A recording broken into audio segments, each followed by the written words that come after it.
And it's Mew2King, so we're going to get some button check going on here. Classic M2K button check. Or maybe it was just a neutral start. Yeah. Oh. Wow. Rough start for Frootloop. That was ambiguous as to whether it was a button check or what. Yeah. I don't know. Maybe they were like, well, okay, you want to just go? And they said, yeah. That's it. Oh, my gosh. That's pretty brutal. Come on, Frootloop. Don't go to him at the edge. That's what he wants. But yeah, Mew2King is just, he's so consistent. Off-stage games and stuff like that, you know? That's what he's known for. Yeah. It's like, he's just, I don't know, man. He puts himself in a point of invulnerability. He says, here's, you can have stage control. And yet, every time, people just, they're like, they forego it. I don't want this. No, yeah, I want to fight you. And they go to no him. sense. Yeah, it really doesn't. Alright, so Mew2King is doing a really good job of basically keeping Frootloop in bed. But the crazy thing is, when you're on the ledge as Sheik, that should be a bad position. Exactly. In theory. But with Mew2King, it doesn't really work like that. Alright. I mean, she's got fast aerials that hit decently hard, so once you get to mid-percents against your opponent, it's like a little bit safer. Yeah. But the fact that he goes to him at 0% and still gets away with it is absolutely absurd. Well, it's a good way, you know, like every top player sort of has a strategy for how to kill the invincibility of when their opponent comes back with a fresh stock. Yeah. But most of them now involve light shielding and stuff like that, but Mew2King is totally consistent to give up all the stage. That's the game. That was quick. You think Frank's going to go Fox? No. No? He's going to go Falco the whole set? He's going to stick with Falco, okay. Yeah. That makes sense to me. Yeah, he's told me in the past it's better to like deal with his problems as Falco instead of trying to like just like mitigate them by switching. So where are they gonna go? FD?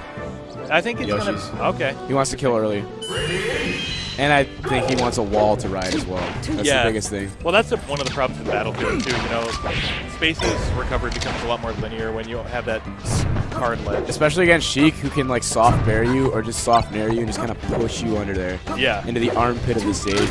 Yeah, absolutely. And that happened to Frank on his first stock of that last match. He just kind of got clipped underneath there and couldn't get out. It looks like Frank's much more, or Frootloop's much more comfortable here with the platform movement too, to kind of occupy the right kind of spacing against Mew2King at the ledge. So he's comfortable. He's moving around. He's got, you know, he's trying to goad Mew2King come off the ledge, and he feels very, very safe in where he's placed. Missed ledge dash. Yeah, that's unfortunate. It's interesting, this stage pick, Frootloop is really like a laser-happy Falco. Not that he spams them, but a lot of his neutral game is predicated around them. But I feel like this stage is definitely a lot harder to laser on than most. Mainly because of size and then Shy Guys and stuff as well. Yeah, exactly. Shy Guys are brutal, man. It's like the most unbalanced part of the stage. Randall is fine, but Shy Guys are awful. Yeah, because Shy Guys, Randall's at least on a timer. Yeah. Okay. Wow. Well, I'm like, Falco, what can he do? If only you could tech the air. This game would be godlike. Could you imagine the plays that would be made if you could tech the air? It's hard when you're at a low percent like that, too, and you're getting hit. Mew2King doesn't even give him a chance. He hits him away from the ledge. But even if they hit you into the ledge, when you're at that percent, you can't tech. Yeah. Mew2King totally happy to play the waiting game. Then he gets his ledge dash, gets back on. And now we'll go back. That was really slick. Yeah, that's something that people like need to learn to do more. Like we saw it with Dart in the matchup against Sheik. Yeah. Against Mew2King, Sheik, he just played really, really good with his movement at the ledge, and he went for the ledge hogs. And you can kind of catch people out of the Shino stall, or you can force them to the stage, and then you put them in a very vulnerable position because they're in that end lag. I think that's something we've seen more in the last few years too. Is Mew2King his ledge play is not quite as scary as it used to be, just because other people are catching up to him. Yeah, like just like dash pivots into ledge hogs and stuff like that are becoming more common, which is like a really, really huge thing. All right, so overall, it's still looking pretty lopsided. Yeah. Need to be a huge comeback here for Frootloop to pull this one off. But maybe he's just trying to collect some data before the next game. The tough thing for him now is that even if he was to win the next game in the set, he still has to deal with the MVG counter pick from Mew2King, which he's never faced before. So It's hard to expect someone to win that first time around. I feel like he could handle it on FD. His movement's really, really good without platforms.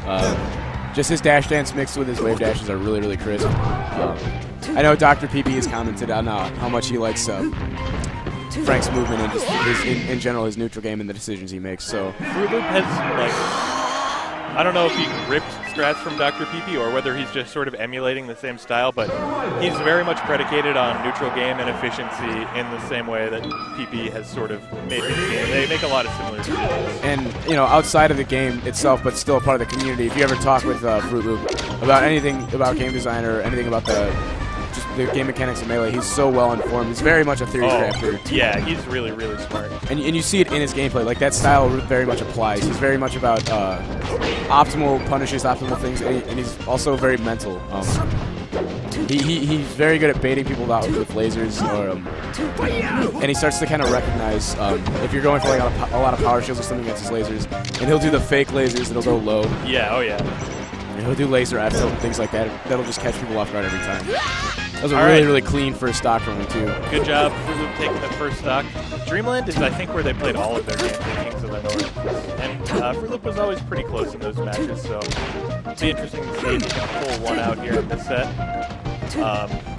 And we're going to have, we'll see who comes out and faces Mew2King. I think there's also a psychological aspect of the stage for Frank, where if Mew2King goes to the ledge, there's so much stage for him to keep him away from going towards him. Big time, yeah, absolutely. And it's like if he feels like he's like, oh, I gotta go over there, and he can just kind of move back and just assume stage control. But look, he really is just going right over there. Yeah, dude. That was lucky that he got the ledge right there. He's greedy. It's the only way you can really describe it. He's greedy. Mew2King absolutely baits the greed out of players. Yeah, he's totally content to wait. I think Mew2King is way more patient than most players in this game. It's the biggest thing in the world, too. Yeah, patience is so important. And most people have a degree of it, but Mew2King has like an absurd amount of patience. That's what I was talking about earlier.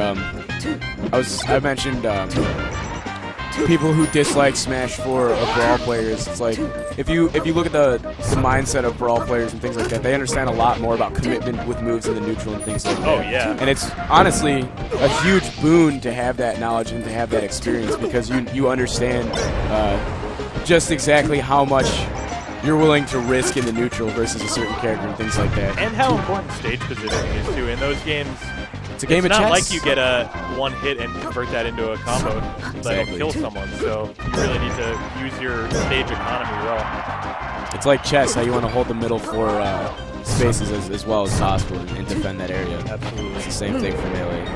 And that's the Falco off the edge. That's going to be it. Nope. Oh, he got the ceiling tech. He teched, but it didn't matter. Did he tech into a fastball? Maybe. I don't know. Either way, I mean, he wasn't coming back at that point.